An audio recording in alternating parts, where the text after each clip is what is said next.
Bonjour à tous. Alors aujourd'hui, nous allons réaliser l'électrolyse du chlorure de cuivre. Mais avant ça, j'espère que vous avez effectué les petits travaux demandés. Le premier travail que j'ai demandé, c'est l'analyse de l'étiquette d'eau minérale qui se trouve dans votre cours. Si le travail est effectué, vous vous êtes rendu compte qu'on avait donc des symboles avec des exposants positifs et des symboles avec des exposants négatifs, ou des formules chimiques négatives ou des formules chimiques positives. En fait, ça signifie que si on a un symbole avec un petit plus, que ce symbole, cet élément, est chargé positivement. On appelle un atome chargé positivement un ion, et plus précisément un cation. Et quand l'atome est chargé négativement, on parle alors d'ion négatif, on parle d'anion. Deuxième petit travail que je vous ai demandé, c'est de visionner la petite vidéo que j'ai postée. Cette vidéo vous montre le passage du courant électrique dans diverses solutions. On compare avec de l'eau déminéralisée, de l'eau où il n'y a donc pas de minéraux, de l'eau distillée, avec de l'eau minérale ou encore de l'eau salée. On se rend compte que pour l'eau minérale et l'eau salée, le courant passe. Grâce à l'étiquette, vous savez que l'eau minérale contient alors des ions qui permettent le passage du courant électrique. Pareil dans l'eau salée. Alors ici, je vais réaliser l'électrolyse, comme je l'ai dit, du chlorure de cuivre, mais avant de la réaliser, je vais comparer deux solutions aqueuses.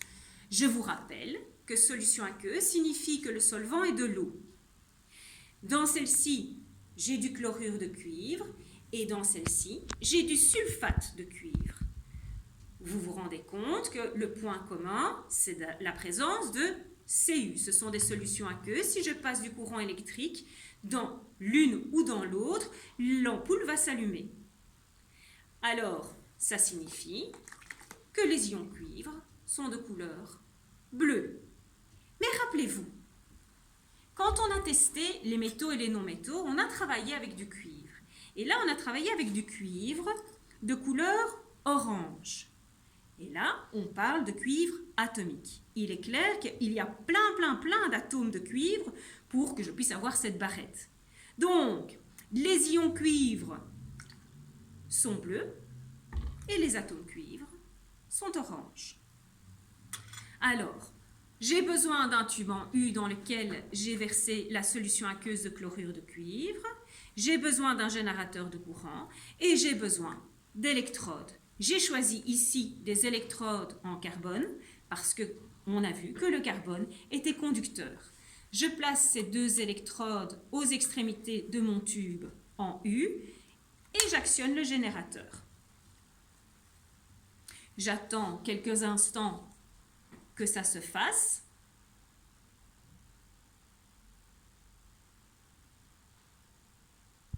Cette électrode-ci est reliée à la borne négative. Je rappelle que la borne négative, c'est la cathode. Et cette électrode-ci, forcément, est reliée à la borne positive que l'on appelle l'anode. On va voir si on peut déjà observer quelque chose.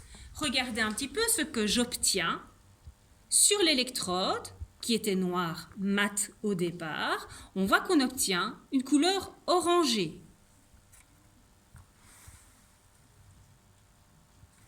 Ce qui me fait penser à ceci. Ça veut dire que par le passage du courant, j'obtiens des atomes cuivre sur mon électrode. Maintenant, qu'obtient-on à l'autre électrode? Alors, on peut observer, en tout cas moi je les observe, mais peut-être que vous c'est plus difficile, des toutes petites bulles qui se forment au niveau de l'électrode. Et on a vu, lors de l'électrolyse de l'eau, que par le passage du courant électrique, on obtenait des petites bulles, état gazeux, donc on obtenait deux gaz. On a vu qu'on obtenait du dioxygène et du dihydrogène. Ici, on a un gaz qui s'échappe. Alors, je vais mettre en évidence ce gaz. Pour ça, je vais simplement, sentir. Ce gaz a une odeur particulière. C'est la même odeur que quand vous allez à la piscine. Et qu'est-ce qu'il y a dans l'eau de piscine? Du chlore.